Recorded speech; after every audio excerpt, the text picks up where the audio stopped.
situasi yang saat ini terjadi di Sudan. Perebutan kekuasaan antara dua jenderal yang sama-sama merupakan kaki tangan dari pihak asli. Hamdan Dagalo adalah kaki tangan Israel lewat Rapid Support Force melawan Abdel Fattah al-Burhan yang saat ini memang disuplai persenjataannya oleh Iran. Eskalasi perang saudara yang terjadi di Sudan hampir 2 tahun terakhir kembali menguat. Pada sisi permukaan konflik ini tampak seolah-olah ini hanya sekedar perebutan kekuasaan antara dua jenderal, yakni Abdel Fattah al-Burhan yang kemudian memimpin angkatan bersenjata resmi Sudan yang berhadapan dengan Hamdan Dagalo yang saat ini memimpin Rapid Support Force. Kita tahu dua jenderal yang kemudian memimpin dua kelompok militer besar di Sudan ini dalam catatan historis di masa lalu. Mereka berdua pernah sama-sama dikendalikan oleh Amerika Serikat dan Israel.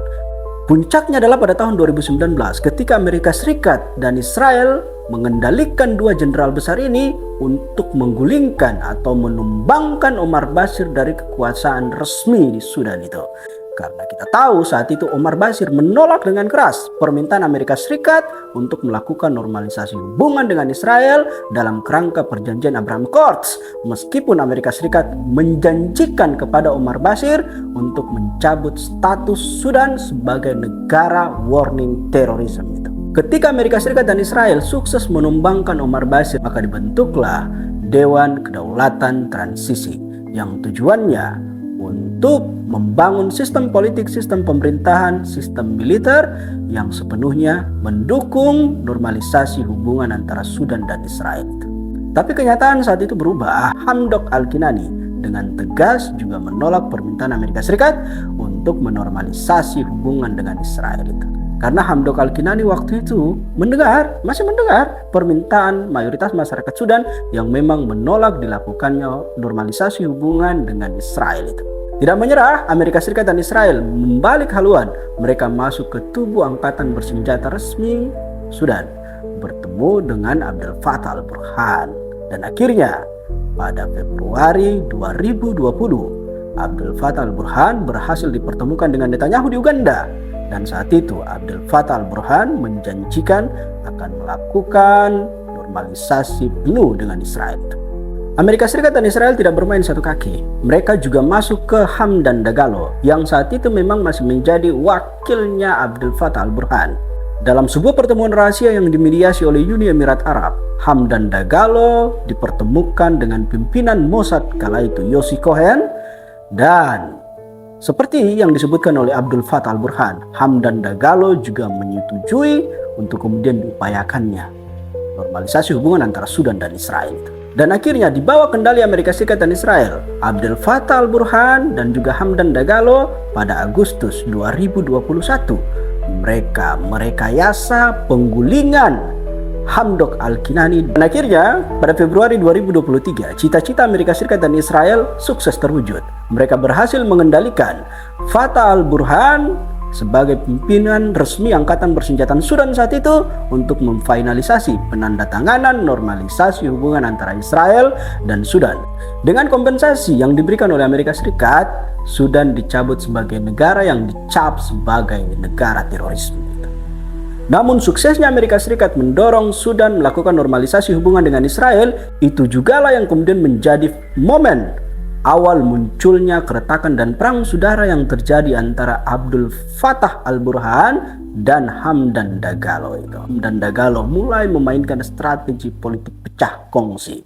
Ia mulai merongrong kekuasaan resmi di bawah pimpinan Abdel Fattah al-Burhan itu. Tapi pada saat itu Amerika Serikat dan Israel tidak cemas, tidak khawatir. Kenapa? Karena sejak awal mereka sudah memprediksikan bahwa pecah kongsi antara Abdel Fattah al-Burhan dan juga Hamdan Dagalo itu pasti terjadi. Oleh sebab itu sejak awal mereka sudah menangkal potensi itu dengan cara tetap bermain pada posisi dua kaki, di mana Amerika Serikat dan Israel membina hubungan dengan Hamdan Dagalo lewat petinggi-petinggi Mossad dan juga membina hubungan dengan Abdel Fattah lewat relasi hubungan dengan pimpinan-pimpinan pemerintahan Israel itu. Namun dalam konteks ini Hamdan Dagalo lihai sekali bermanuver. Dia berhasil merebut simpati Amerika Serikat dan Israel sehingga menempatkan dia sebagai anak emas itu.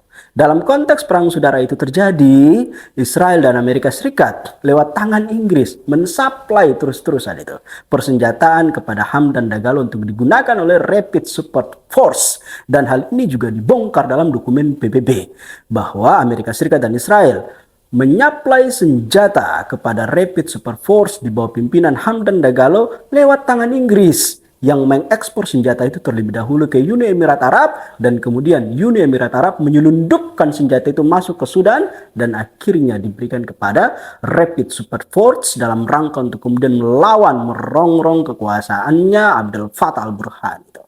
Selain mendapatkan dukungan atau sokongan senjata dari Amerika Serikat dan Israel, Hamdan Dagalo juga pandai bermanuver dalam konteks melakukan penyesatan opini publik itu. Pada April 2024, lewat penasehatnya Hamdan Dagalo mengatakan bahwa Abdel Fattah al-Burhan itu berperan layaknya teroris Palestina yang menyerang Israel. Banyak pakar yang menilai pernyataan Hamdan Dagalo ini bertujuan untuk kemudian menarik simpati politik dari Israel dan Amerika Serikat untuk terus mendukungnya itu. Merespon hal itu, Abdel Fattah al-Burhan itu kecewa dengan Amerika Serikat dan juga Israel dan menuding mereka telah mendukung Hamdan Dagalo menyuplai persenjataan kepada Rapid Support Force untuk kemudian menggoyang dan menjatuhkan kekuasaan resmi di Sudan yang dipimpin oleh dia itu. Hal inilah yang kemudian mengakibatkan Abdel Fattah al-Burhan dan angkatan bersenjata atau angkatan militer Sudan memperbarui atau menormalisasi hubungan diplomatik dengan Iran. Dan sejak saat itu, Iran mulai masuk dan menyaplai persenjataan kepada Abdel Fattah al-Burhan dalam rangka melawan Hamdan Dagalo, kaki tangan Israel yang bergerak atas nama Rapid Support Force itu. Yang jadi korbannya siapa? Yang jadi korbannya adalah masyarakat sipil yang saat ini dilanda kelaparan, genosida, pembantaian yang sangat brutal.